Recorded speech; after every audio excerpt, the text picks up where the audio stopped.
قرآن قرآن قرآن آسان درس قرآن۔ الحمدللہ رب العالمین والصلاة والسلام علی خاتم النبیین اما بعد فاعوذ باللہ من الشیطان الرجیم بسم اللہ الرحمن الرحیم۔ الصلاة والسلام علیکہ یا رسول اللہ وعلی آلکہ واصحابکہ یا حبیب اللہ۔ الصلاة والسلام علیکہ یا نبی اللہ وعلی آلکہ واصحابکہ یا نور اللہ۔ مدنی چینل کے ناظرین، پروگرام آسان درس قرآن میں آپ کو خوش آمدید کہتے ہیں۔ اللہ رب العالمین ہم سب کو قرآن مجید فرقان حمید پڑھنے سمجھنے کی توفیق عطا فرمائے اور قرآن پاک کی تعلیمات پر عمل پیرا ہونے کی سعادتیں عطا فرمائے۔ ناظرین کرام، اس پروگرام میں قرآن مجید فرقان حمید کی آیات مبارکہ کا درس بالترتیب آپ سماعت کر رہے ہیں اور آج بھی انشاءاللہ العزیز اپنے اسی درس کو آگے کنٹینیو کریں گے اور سورہ یونس کی آیت نمبر 48 سے اس درس کا آغاز کریں گے۔ بسم اللہ الرحمن الرحیم۔ وَيَقُولُونَ مَتَى هَذَا الْوَعْدُ إِن كُنتُمْ صَادِقِينَ۔ کفار کو جب یہ کہا گیا کہ اللہ کی طرف سے وعدہ ہے اور وہ وعدہ عذاب کا ہے، اگر تم اس کو نہیں مانو گے تو پھر اللہ کے عذاب کے منتظر رہو، رب تعالیٰ کی طرف سے پھر عذاب آئے گا۔ اب جب یہ کہا تو قرآن مجید میں کئی ایسی آیتیں ہیں کہ جہاں پہ کفار آگے سے یہ کہنے لگے کہ وہ کہتے ہیں کہ متی ھذا الوعد، اگر تم سچے ہو تو پھر وہ وعدہ کہاں ہے، پھر وہ وعدہ کہاں ہے، وہ وعدہ کب پورا ہوگا اگر تم سچے ہو۔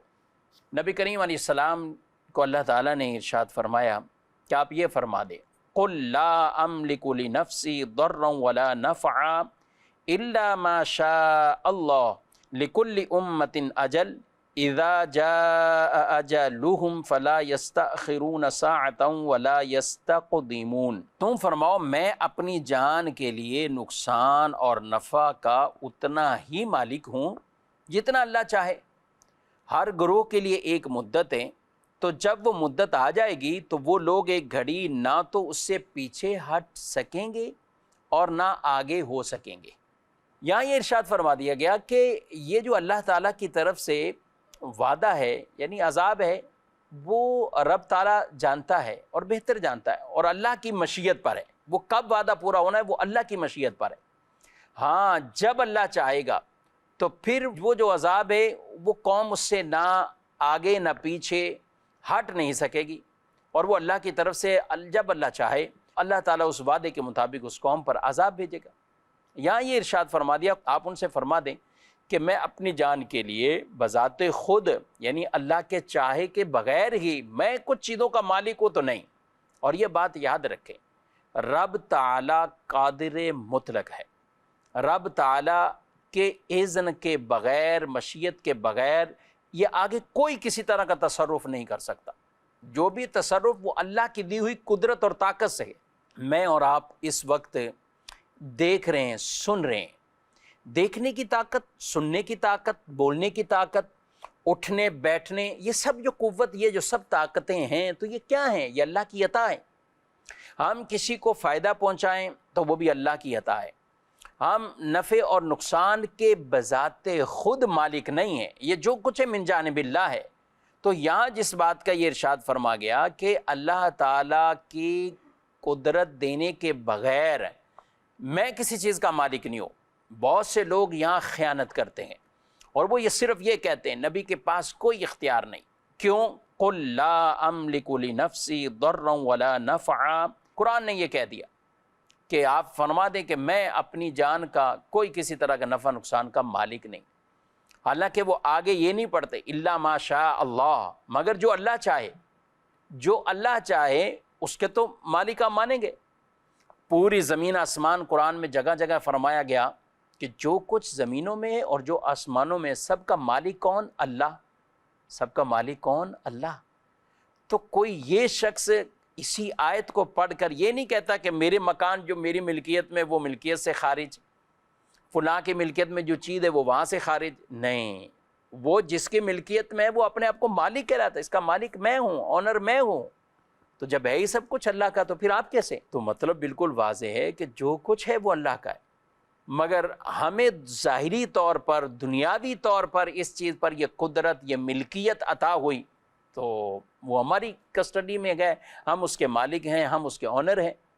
تو اب یہ یاد رکھیں ناظرین کرام، اس طرح کی کئی آیتیں ایسی ہیں، ان میں اپنی من پسند کے معنی بیان کر دینا اور حقیقی معنوں پر کہ جو دیگر آیات مبارکہ ہیں ان میں جو کچھ بھی بیان ہوا ہے تو کسی ایک آیت کا ایسا مفہوم نہ بیان ہو کہ وہ ان سے ٹکراؤ لازم ہو رہا ہو۔ بظاہر قرآن کی آیتوں میں یوں ٹکراؤ نہیں ہے، اپنی سمجھ کے مطابق اگر اس کی تفسیر کچھ کریں گے، اس کی کچھ، تو عام لوگوں کو سمجھنے میں دشواری ہوگی اور ٹکراؤ نظر آئے گا۔ تو اس لیے یہ عقیدہ ان آیات سے بنا لینا کہ سرے سے نبی علیہ السلام کو کوئی اختیار ہی نہیں، تو یہ بالکل غلط ہے، یہ بالکل غلط ہے۔ لیکن جو توجیہ علماء اہل سنت نے، مفسرین نے آج تک جسے بیان کیا، بالکل صاف ستھرا اور کلیئر عقیدہ بیان کر دیا۔ قُلْ لَا أَمْلِكُ لِنَفْسِي ضَرًّا وَلَا نَفْعًا، ان آیات کا مطلب یہ کہ میں بذات خود کسی چیز نفع نقصان کا مالک نہیں، اور جن کے مالک ہیں وہ اللہ کی دی ہوئی طاقت سے ہیں، وہ اللہ کی دی ہوئی قدرت سے گئے۔ وہ آیتیں بھی اپنی جگہ، وہ بھی ان کا بھی محمل، اور اپنی جگہ وہ آیتیں بھی درست سمجھ میں آ جائیں اور یہ آیات بھی درست سمجھ میں آ جائیں۔ اب اگر ہم اس کی مثالیں دینا چاہیں تو قرآن میں کئی جگہ پر ہیں۔ ایک جگہ پہ اللہ تبارک و تعالیٰ ارشاد فرماتا ہے اغناہم اللہ ورسولہ من فضلی، اللہ اور اس کے رسول نے اپنے فضل سے انہیں غنی کر دیا۔ تو اللہ کسی کو غنی کرے، مالدار کرے، یہ تو بات بالکل واضح سمجھ میں آ گئی۔ رسول نے بھی کر دیا، جی ہاں، اللہ کی دی ہوئی طاقت اور قدرت سے کر دیا۔ وَلَوْ أَنَّهُمْ رَضُوا مَا آتَاهُمُ اللَّهُ وَرَسُولُهُ وَقَالُوا حَسْبُنَا اللَّهُ سَيُؤْتِينَا اللَّهُ مِنْ فَضْلِهِ وَرَسُولُهُ إِنَّا إِلَى اللَّهِ رَاغِبُونَ، اور کیا اچھا ہوتا اگر وہ اس پر راضی ہو جاتے جو اللہ اور اس کے رسول نے انہیں عطا فرمایا، اور کہتے کہ ہمیں اللہ کافی ہے، ہمیں اللہ کافی ہے، عن قریب اللہ اور اس کا رسول ہمیں اپنے فضل سے اور زیادہ عطا فرمائیں گے، بے شک ہم اللہ کی طرف رغبت رکھنے والے ہیں، اللہ کی طرف رغبت رکھنے والے۔ اب یہاں دیکھیں کہ جو اللہ اور اس کے رسول نے انہیں عطا کیا تو یہ کیا ہے؟ تو رسول اللہ کی عطائیں بھی تو اللہ بیان فرما رہا ہے۔ تو یہاں جو عطاؤں کا ذکر ہے وہ اللہ کی دی ہوئی طاقت سے، قدرت سے، رب نے دیے ہوئے جو خزانے گئے آپ تقسیم فرما رہے، اور اسی کی بخاری شریف کے اندر واضح طور پر حدیث پاک موجود ہے وَإِنَّمَا أَنَا قَاسِمٌ وَاللَّهُ يُعْطِي، ارشاد فرمایا بے شک میں تقسیم کرنے والا ہوں جبکہ اللہ عطا کرتا ہے۔ اور یہاں پر تو بغیر کسی قید کے بیان کیا اللہ کیا دیتا ہے، کب دیتا ہے، کتنا دیتا ہے اپنے محبوب کو، اور محبوب کتنا تقسیم کرتے ہیں، کب کرتے ہیں، کسی خاص زمانے میں یا عموم۔ تو یہاں تو عموم بیان کیا گیا ہے، اللہ عطا فرمانے والا ہے، محبوب تقسیم فرمانے والے، محبوب بانٹنے والے، تقسیم کرنے والے۔ تو جو کچھ مل رہا ہے وہ حضور کا صدقہ مل رہا ہے، ان کے ذریعے سے مل رہا ہے، رب انہیں عطا فرما رہا ہے۔ انا اعطیناک الکوثر، ساری کثرت پاتے یہ ہے۔ اعلیٰ حضرت نے بڑے خوبصورت انداز میں اسے بیان فرمایا کہ یہ ہم نے آپ کو خیر کثیر عطا کر دیا۔ وما آتاکم الرسول فخذوہ وما نہاکم عنہ فانتہوا، رسول جو تمہیں دیں لے لو، اور جس سے منع کریں اس سے رک جاؤ۔ تو اللہ نے ایسا اختیار دیا اپنے نبی صلی اللہ علیہ وسلم کو۔ تو ہمارا عقیدہ بالکل صاف ستھرا اور کلیئر اور ان آیات کے مطابق ہے کہ جہاں نفی ہوتی ہے تو وہاں مراد یہ ہے کہ بذات خود میں کسی چیز نفع نقصان کا مالک نہیں، اور جہاں ان عطاؤں کا ذکر ہے یا اللہ کی دی ہوئی طاقتوں کا اور قدرتوں کا ذکر ہے تو مراد یہ کہ رب کی دی ہوئی طاقت سے میں تقسیم بھی کرنے والا ہوں، اللہ کے دیے ہوئے خزانوں سے میں بانٹنے والا بھی ہوں۔ تو یوں دونوں طرح کی آیات بھی آسان انداز سے سمجھ میں آ جاتی۔ تو بہرحال ناظرین اکرام، ان حدیث کی طرف میں نہیں گیا اور ان حدیث کو یہاں بیان نہیں کیا، ورنہ کئی ایسی حدیث مبارکہ کہ جس کے اندر رسول مکرم صلی اللہ علیہ وسلم کی عطاؤں کا ذکر ہے۔ تو یہ نفع تو پہنچائیں، کسی کی آنکھ کو ٹھیک کر دیا، کسی کے کہنے پر بارش کی دعا مانگی تو بارش عطا ہو گئی، کہیں پیاسے ہیں تو نبی پاک صلی اللہ علیہ وسلم مبارک ہاتھ بڑھائیں تو اس سے چشمے جاری ہو جائیں، اتنوں کو فائدہ پہنچا۔ کم کھجوریں ہیں مگر حضور کی برکت سے کھجوریں بڑھ جائیں، یعنی سب کے قرضے ادا ہو جائیں۔ تو یہ کتنے فوائد ہیں۔ کسی کی ٹوٹی ہوئی پنڈلی پر آقا صلی اللہ علیہ وسلم ہاتھ پھیر رہے ہیں، کہیں کھانا کم ہے تو اپنا لعاب دہن ڈال رہے ہیں اور وہ سینکڑوں لوگوں کے لیے وہ کھانا کافی ہو جائے. تو ایسے تو کئی واقعات ہیں. بات کریں حدیث کے اندر تو آقا صلی اللہ علیہ وسلم نے یوں نفع بھی پہنچائے ہیں. اچھا ظاہری بھی پہنچائے دین کے اعتبار سے, دنیا کے اعتبار سے بھی. تو ظاہری نفع دنیا کے اعتبار سے بھی, دینی دیکھیں تو کسی کو جنت عطا فرما رہے ہیں, کسی کے لیے کچھ بشارتیں عطا فرما رہے ہیں. تو یہ بھی آپ نے یہ چیزیں بھی تقسیم کی ہیں. تو نفع نقصان کے وہ مالک ہیں, ہاں اللہ کی دی ہوئی طاقت سے ہیں. اور جہاں نفی ہوتی ہے تو وہاں مراد یہ ہے کہ رب تعالیٰ کی قدرت اور عطا کے بغیر میں کسی نفع نقصان کا مالک نہیں ہوں. آگے اللہ تعالیٰ نے ارشاد فرمایا قل ارأيتم ان اتاكم عذابه بياتا او نهارا ماذا يستعجل منه المجرمون ثم اذا ما وقع آمنتم به الآن وقد كنتم به تستعجلون ثم قیل للذین ظلموا ذوقوا عذاب الخلد هل تجزون الا بما کنتم تکسبون. تم فرماؤ بھلا بتاؤ تو کہ اگر اس کا عذاب تم پر رات کو آئے یا دن کو تو اس میں وہ کون سی چیز ہے جس کی مجرم جلدی مچا رہے گے. تو کیا جب وہ عذاب واقع ہو جائے گا اس وقت اللہ پر ایمان لاؤ گے؟ کیا اس وقت اللہ پر ایمان لاؤ گے؟ یعنی ان سے کہا جائے گا اب تم ایمان لا رہے ہو, یہ باتیں کر رہے ہو, حالانکہ اس سے پہلے تم اس کی بڑی جلدی مچا رہے تھے. پھر ظالموں سے کہا جائے گا ہمیشہ کے عذاب کا مزہ چکھو, تمہیں تمہارے کمائے ہوئے اعمال ہی کا بدلہ دیا جا رہا ہے. تو یہاں ان لوگوں سے یہ کہا جا رہا ہے کہ اللہ کا وہ جو عذاب ہے وہ دن میں یا رات میں, تم رات میں جب سو رہے ہو, دن میں جب تم معاش کی تلاش میں ہو, تو رب تعالیٰ کا جب عذاب وہ آ جائے گا پھر جس کی تم جلدی مچاتے ہو, پھر ہوگا کیا؟ اس وقت کہیں گے ہم اللہ پر ایمان لاتے. تو پھر اس وقت کا پھر وہ ایمان لانا وہ قابل قبول نہیں. فرعون نے تو پہلے مانا نہیں, لیکن جب پانی اوپر سے برابر ہونے لگ گیا اور پانی برابر ہو گیا, اس نے سمجھا کہ جو راستے بنی اسرائیل کے لیے, مومنین کے لیے, ایمان والوں کے لیے بنے, ہم بھی اسی راستوں سے گزر جائیں گے, لیکن پھنس گیا.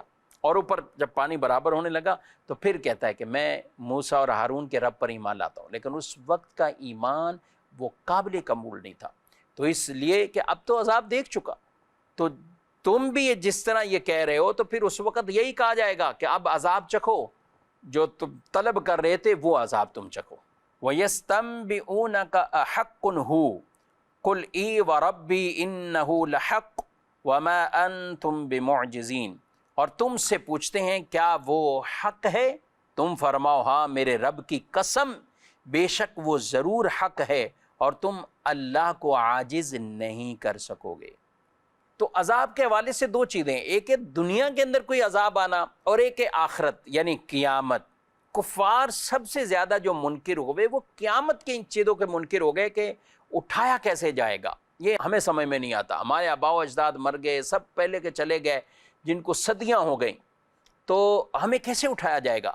اور کہتے ہیں یہ حق ہے جس چیز کے بارے میں آپ بتاتے ہیں کہ عذاب ہے یا قیامت ہے, کیا یہ حق ہے؟ اللہ نے فرمایا ہاں, ای و ربی, میرے رب کی قسم بے شک وہ حق ہے, بے شک وہ حق.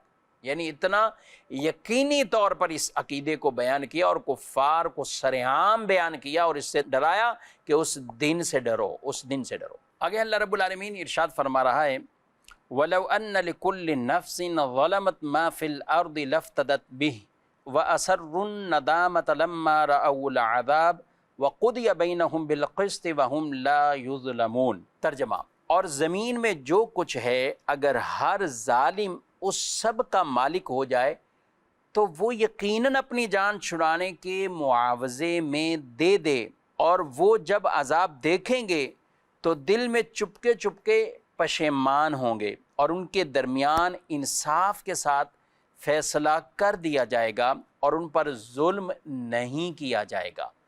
یہاں یہ ارشاد فرمایا اگر کافر مشرک یہ تمام تر زمین میں جو کچھ اس کے مالک بن جائے, یہ سب کے مالک بن جائیں اور یہ پھر کہیں کہ اب ہمیں یہ لے لیا جائے فدیہ اور ہمیں چھوڑ دیا جائے, تو کہا کہ یہ ساری چیزیں بھی انہیں قیامت کے دن نہیں چھڑا سکیں گی, نہ ان کی طرف سے یہ فدیہ لیا جائے گا.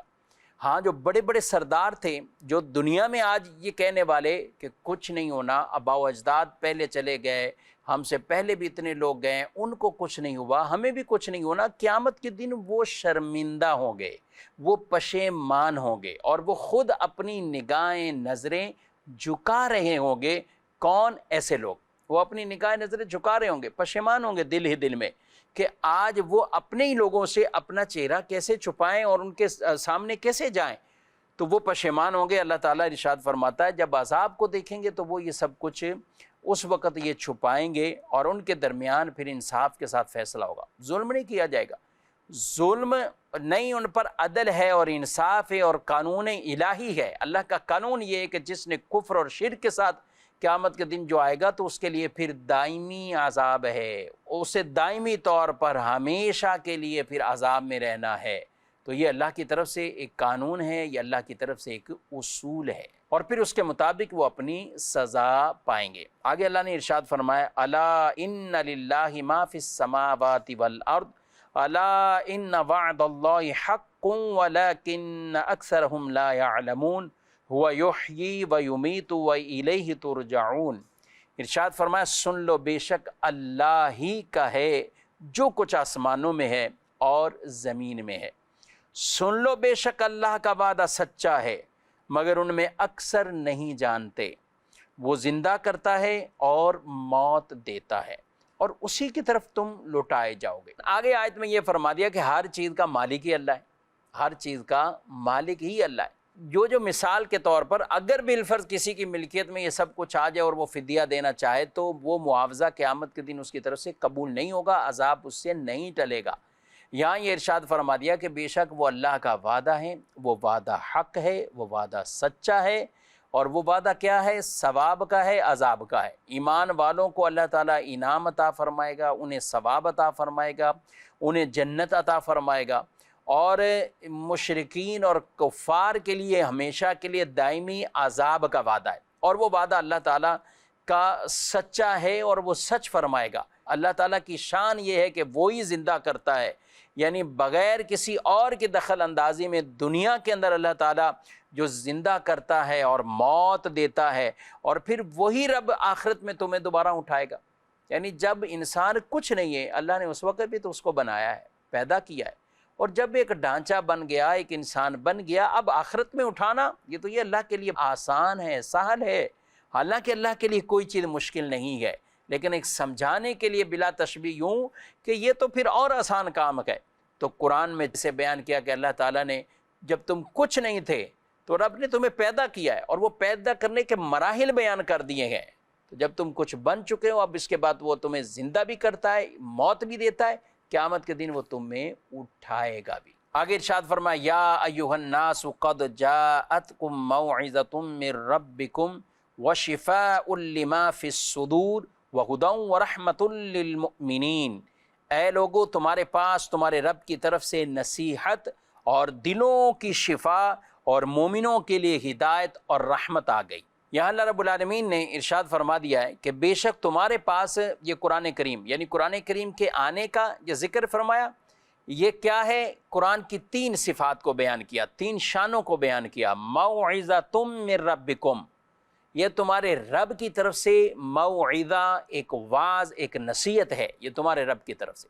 اب یہ موعظہ کسے، اس کے معنی تفسیر میں بیان کیا کہ وہ چیز جو انسان کو پسندیدہ چیز کی طرف بلائے اور خطرے سے بچائے، اسے موعظہ، اسے وہ واعظ، وہ نصیحت کہتے گئے۔ اور ایک تفسیر میں یہ بھی بیان کیا گیا کہ اس موعظہ سے مراد وہ واعظ اور نصیحت ہے کہ جو ایک مکلف کے سامنے نیک اعمال جو اس کے لیے فائدہ مند ہیں اور برے اعمال جو اس کے لیے نقصان دیں وہ اسے بیان کرے، وہ اسے بیان کرے۔ اور یہ نصیحت کرنا اور یہ نیک اعمال کی ترغیب دینا اور برے اعمال سے ڈرانا اور بچانا، یہ کیا ہے؟ یہ موعظہ ہے، یہ نصیحت اور یہ وہ واعظ ہے۔ اور یہاں یہ ارشاد فرمایا وَشِفَاءٌ لِمَا فِي الصُّدُورِ، اور قرآن کیا ہے؟ وہ شفا ہے، دلوں کی شفا ہے۔ دلوں کے اندر نا کئی چیزیں جو دلوں کی امازگاہ ہیں، دل کے اندر روحانی طور پر بھی، گناہوں کے طور پر بھی دیکھیں، اور سب سے بڑھ کر جو ہے وہ ہے فاسد عقائد، مہلک قسم کی جہالتیں، اور بھی مراد لیا گیا مذموم اخلاق، اور یہ جو صفات ہیں، اسی طرح اس سے مراد حسد، بغض، کینہ، تکبر، ان تمام تر چیزوں کا تعلق دل سے ہے۔ تو فرمایا وَشِفَاءٌ لِمَا فِی الصُّدُورِ، یہ شفا ہے جو کچھ سینوں میں ہے، یعنی اس کی روحانی طور پر یہاں پہ شفا وہ بیان فرمائی ہے۔ اور آگے بیان فرمایا وَهُدًى وَرَحْمَةٌ لِّلْمُؤْمِنِينَ، یہ ہدایت بھی ہے اور مومنوں کے لیے رحمت بھی ہے، اور ایمان والوں کے لیے قرآن مجید یہ راہ حق دکھاتا ہے، اور ایمان والوں کے لیے رحمت ہے، کیونکہ انہوں نے ہی اس سے حقیقی طور پر فائدہ اٹھایا، انہوں نے اس سے حقیقی طور پر فائدہ اٹھایا۔ تو قرآن کے آنے پر ان آیات اور قرآن کے اوپر اللہ نے اس کی عظمتوں کو بیان کرتے ہوئے ارشاد فرمایا اے لوگو، تمہارے پاس یہ تمہارے رب کی طرف سے یہ ایک نصیحت، اور وہ ہے جو دلوں کے اندر جو کچھ ہے اس کے لیے شفا ہے، اور ایمان والوں کے لیے یہ رحمت ہے۔ تو اس لیے قرآن ہی وہ ہدایت ہے، قرآن ہی وہ ہدایت ہے کہ جس کے ذریعے لوگ سیدھی راستے پر چلیں گے، جس کے ذریعے لوگ سیدھی راستے پر چلیں گے۔ اور یہ قرآن ملا کیسے، قرآن سمجھا کیسے، قرآن کا فہم کیسے، وہ دربار رسالت صلی اللہ علیہ وسلم میں صحابہ کرام نے اس کو سیکھا، اہل بیت اطہار نے سیکھا اور سمجھا، اور پھر آگے اسے امت تک پہنچایا۔ اس لیے یہ بات بطور خاص ضروری عرض کر رہا ہوں کہ کوئی یہ شخص کہے کہ بھئی قرآن میں لیتا ہوں، اور اس کی جو تفسیر تشریح حدیث میں ہیں، جو صحابہ بیان کر رہے ہیں، جو اکابرین، جو اہل بیت کر رہے ہیں، جو اکابرین کر رہے ہیں، آج 1400 سال گزرنے کے بعد کہے کہ وہ سب غلط، اس کی تشریح میں اپنی من مرضی سے، اس کی تشریح میں خود بیان کرتا ہوں، تو وہ لوگ بھی حقیقتاً لوگوں کو گمراہ کرنے والے ہیں۔ تو قرآن کی ہدایت حقیقی معنوں میں اسی کو نصیب ہوتی ہے کہ جنہیں دربار رسالت صلی اللہ علیہ وسلم سے جو تعلیم عام ہوئی، جو حضور نے اس کی تشریحات فرمائی، پھر صحابہ، اور پھر آگے یہ چلتی ہوئی سلسلہ آگے پہنچا ہے، جب تک آدمی اس کو نہیں تھامتا تو حقیقی طور پر وہ قرآن سے وہ ہدایت حاصل نہیں کر سکتا، بلکہ وہ اور گمراہی کی طرف چلے جائے گا۔ یہی صحابہ کرام علیہ مردوان کا انداز تھا، آیت کو بارگاہ رسالت میں پیش کرتے اور سمجھتے، ورنہ وہ تو عربی دان تھے اور قرآن اترا بھی عربی میں ہے۔ آج کوئی اجمی اٹھ کر عربی کی گرامر پڑھے اور عربی کے حوالے سے کچھ پڑھ لکھ کر اور وہ کہے کہ میں قرآن کو سمجھانے لگتا ہوں، اور وہ ان تشریحات کو مائنس کر دے جو حدیث کے اندر اور جو اس طرح بیان ہوئی ہے، تو بالکل اس کا یہ طریقہ کار وہ غلط طریقہ کار ہے۔ صراط مستقیم یہ وہ سیدھا راستہ ہے، صراط الذین انعمت علیہم، جن لوگوں پر اللہ نے انعام فرمایا وہ ہیں صراط مستقیم پر، اور ہمیں انہی کے پیچھے چلنے کا حکم دیا گیا ہے۔ تبھی ہم قرآن سے حقیقی طور پر وہ ہدایت اور قرآن کی حقیقی طور پر وہ تعلیم حاصل کر پائیں گے۔ اللہ تعالی ہم سب کو انہی اصولوں کی روشنی میں قرآن پڑھنے سمجھنے کی توفیق عطا فرمائے، آمین، بجاہ النبی الامین صلی اللہ علیہ وآلہ وسلم۔ قرآن قرآن قرآن آسان درس قرآن